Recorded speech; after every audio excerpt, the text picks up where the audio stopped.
What's good? We back with the Boxing Clinic. More y'all know we do more than boxing. We do basketball, football, all that. Might get into a draft preview today on Monday. But don't forget to check the description. We got links for Facebook, Instagram, and Twitter, and y'all can follow me on those platforms. We're gonna do a little bit more talking about other sports as well on there. And some current events too. So more current event videos on the page. But yeah, man, we back. Preview prediction for Indiana Pacers going to Cleveland, taking on the Cavaliers for Game 7. And before we get into that, y'all better respect my basketball knowledge, man. Picked both games right last night. Picked Boston to win over Milwaukee in Game 7 to go ahead and play the Sixers of Philadelphia. And I told y'all Golden State, even without Steph Curry, is gonna dig their foot up in the Pelicans' ass. But that's another story for another day.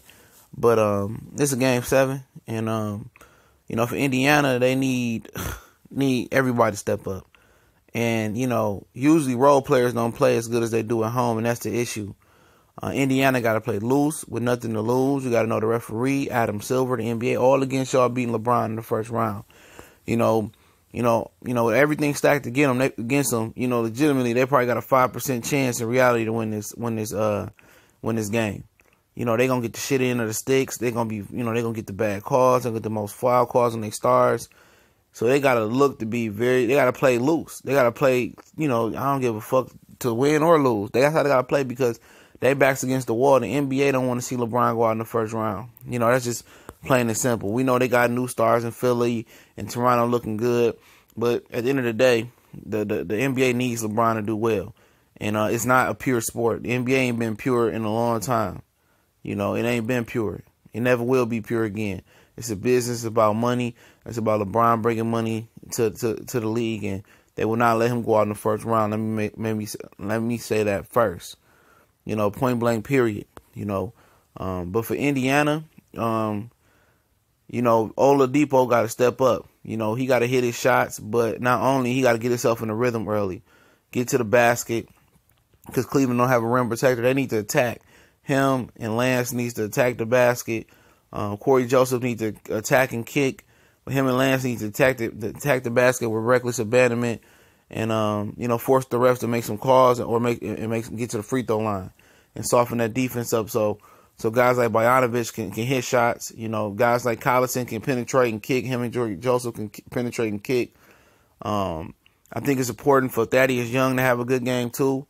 He's a guy that should be thriving way more in this series with his skill set and his size. And if he ain't gonna get it done, put Arvydas Sabonis in. Put Sabonis in. Period. Miles Turner should be dominating. He's sorry as hell. He ain't got no big guy that can fuck with him out there that should be able to fuck with him. He's sorry. He's sorry as hell. And if he really care about his team, he gonna come through today. Period. It's time to come through for Sabonis. For Miles Turner. But for Cleveland, basically LeBron about to be a one-man show. He gonna get all the calls. He gonna be dominant this fight. Dominate this game. And he gonna go to the rim. Ain't gonna be nobody to stop him. Indiana gonna have to play some team defense. You gotta make him a jump shooter. Even if you gotta sag off of him, give him give him them 30, them 20, 25 footers, whatever the hell he be shooting. I'll do him that. And I'll make everybody else on Cleveland beat me. I'll make Jordan Clarkson beat me in the Game 7. I'll make Larry Nance beat me.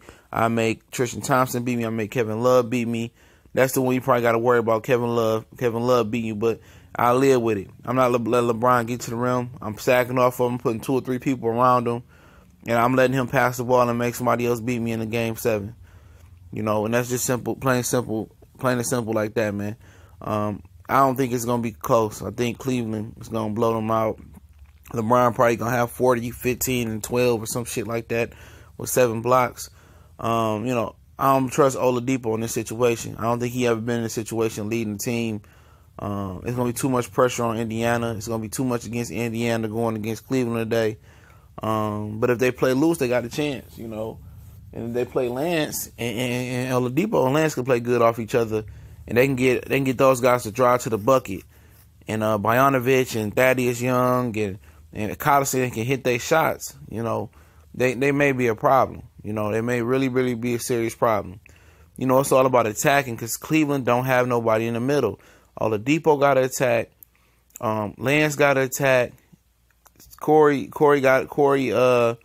Darren Collison got to attack and penetrate. And Young and Bogdanovic and Oladipo, all of them, they got to hit their shots. It's as simple as that. They got to hit them shots.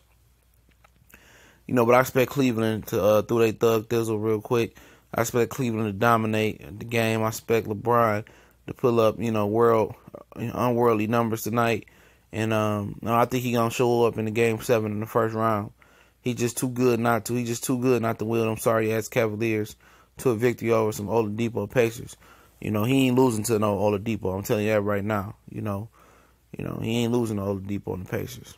It ain't going to happen. You know, so I expect King James and the Cavaliers to win like 107 to like 85 in a blowout. I think it's going to be over by the beginning of the fourth quarter or a little bit before that. But also tonight, you got game 1 between the Rockets and the Utah Jazz. Put some bonus time in here.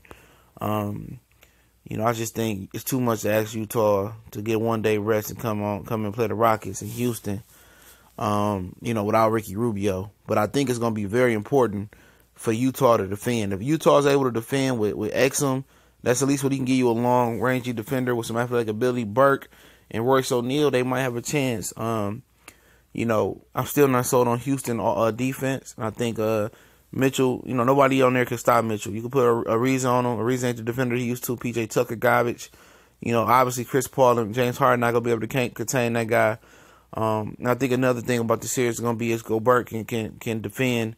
Gobert and Favors can, you know, get the interior and defend Clint Capella. I think that's very important. And the defense on Harden and Chris Paul. You know, if you put a little bit of pressure on them, and if Utah can put a little bit of pressure, they'll fold every time. You know, they'll fold.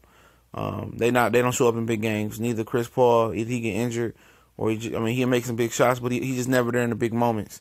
And James Harden, we know his history about choking. If Utah can defend and hit some shots, it'll be a good series. But I think Rockets gonna win tonight big. I don't think Utah got enough firepower and enough defense to hang with them. But if they can slow the pace of the game down, get their big fellas involved, and Ingles can hit some shots, and Burke can penetrate and defend and hit some shots, they got a chance. They're a young team, but I think without Rubio, I don't think they got much of a chance tonight. I got the Rockets 115, Jazz 87.